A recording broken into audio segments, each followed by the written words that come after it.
Assalamualaikum warahmatullahi wabarakatuh. Di kesempatan video kali ini saya akan membagi sedikit tutorial cara mengganti oli di Honda CB 150R. Sini saya menggunakan oli Delta Loop CB para anak CB, oli para anak CB, menggunakan oli Delta Loop. Pertama-tama kita pastikan dulu kondisi mesin itu harus dingin supaya baut yang pembuangan oli tidak dol. Jadi harus kita pastikan dulu mesin kita itu harus dingin. Untuk alat-alatnya kita sediakan aja kunci sok 17 atau ring 17 sama aja, yang penting bisa terbuka baut pembuangannya. Dan kita sediakan juga penampungan oli supaya olinya bisa ketampung dan tidak bleber-bleber kemana-mana. Dan kita menyiapkan tang untuk membuka tutup oli. Langkah pertama kita harus membuka tutup oli supaya oli tersebut bisa keluar dengan lancar tanpa ada hambatan, karena jika tutup oli tetap dipasang maka oli tidak akan keluar dengan sempurna karena udara yang terjebak di oli di dalam tutup itu. Ya, pertama-tama langsung aja kita buka penutup olinya. Oke, kita buka menggunakan tang, jangan menggunakan tangan, nanti tangan kalian akan sakit. Oke, setelah dibuka seperti ini baru kita buka baut pembuangan oli yang ada di bawah, baut 17.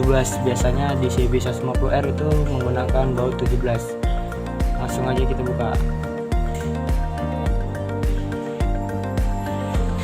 Untuk membuka baut pembuangan oli kita menggunakan kunci 17 sok, 17 ring sama saja, yang penting bisa terbuka. Tapi saya di sini menggunakan kunci 17 sok supaya baut tidak dol atau tidak cedera. Dan kita sediakan penampungan oli sesuaikan dengan ukuran oli Anda supaya tidak bleber kemana-mana. Oke, langsung saja kita buka baut pembuangan olinya. Diputar ke kiri ya teman-teman, jangan ke kanan. Jika ke kanan mengetati dan kiri untuk membuka, jangan terbalik. Kalau terbalik baut akan dol atau rusak dan bak mesin bisa pecah. Seperti ini cara membukanya. Oke.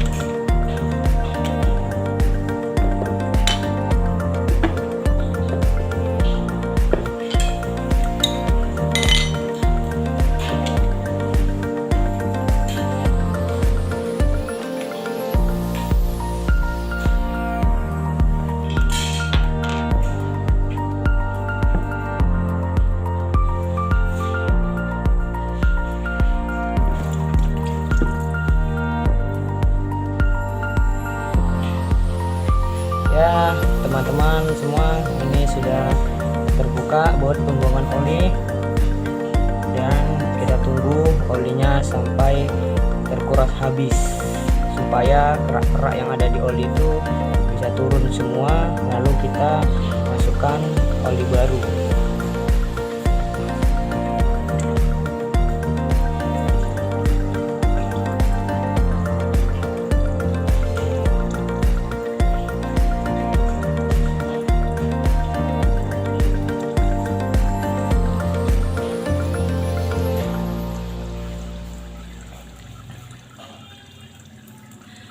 Setelah kita buka baut pembuangan oli, jangan langsung kita tutup lagi teman-teman.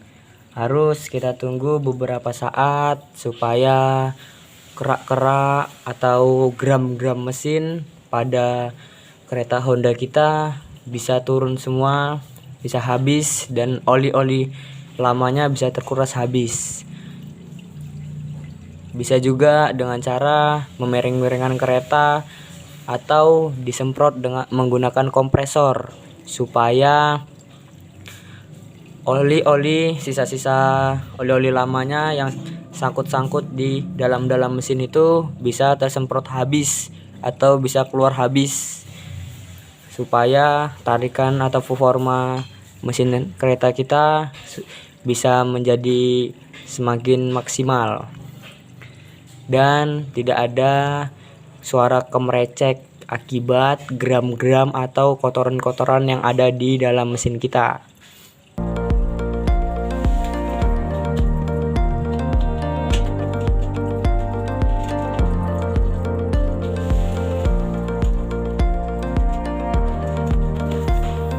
Saya di sini menggunakan trik dengan cara memereng-merengkan kereta, karena saya tidak menggunakan kompresor, karena kompresor itu dalamannya air. Nah, jika kita semprot, dia air yang atau gas-gas yang ada di dalam kompresor itu bisa masuk ke dalam mesin kita dan membuat mesin kita atau oli kita menjadi tercampur dengan air. Itu yang menyebabkan kereta menjadi koros atau karat karena oli bercampur dengan air. Jadi saya di sini menggunakan teknik dengan cara memiring-miringkan kereta supaya oli bisa terkuras habis.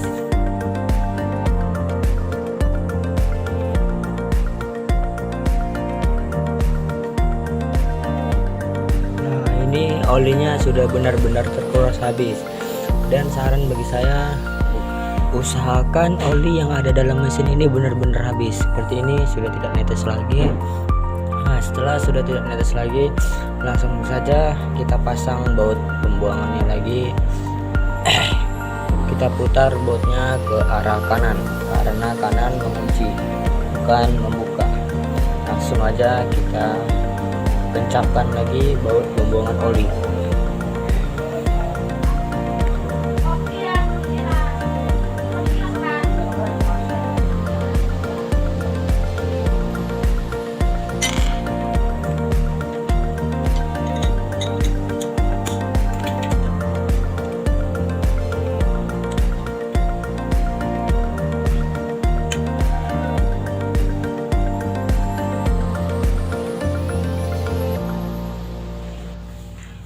Setelah kita kencangkan baut pembuangan oli dan sudah kita bersihkan tadi, kita lap-lap, langsung aja kita masukkan olinya. Saya di sini menggunakan oli Delta Loop. Sebenarnya oli apa aja bebas, yang penting gunanya fungsinya untuk melumasi mesin. Langsung aja kita masukkan oli ke dalam mesin.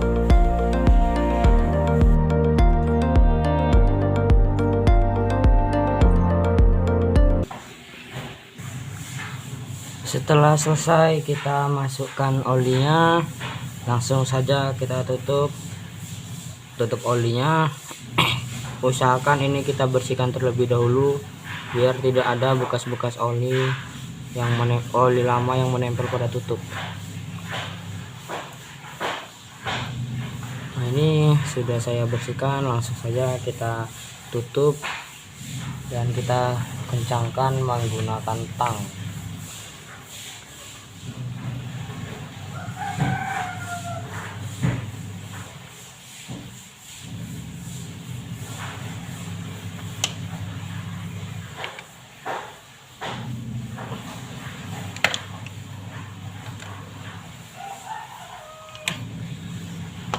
Dirasa sudah benar-benar kencang, maka sudah selesai kita mengganti oli dan langsung saja kita tes hidupkan. Setelah mengganti oli, saya sarankan jangan langsung dihidupkan kunci kontaknya. Kita engkol-engkol sampai berapa kali supaya oli bisa naik ke atas terlebih dahulu, lalu kita hidupkan kunci kontaknya, lalu kita tes hidup Honda kita. Kita hidupkan dulu kunci kontaknya, teman-teman. Nah, lalu kita engkol lagi supaya kita hidupkan keretanya. Nah, udah hidup ya teman-teman, seperti itu.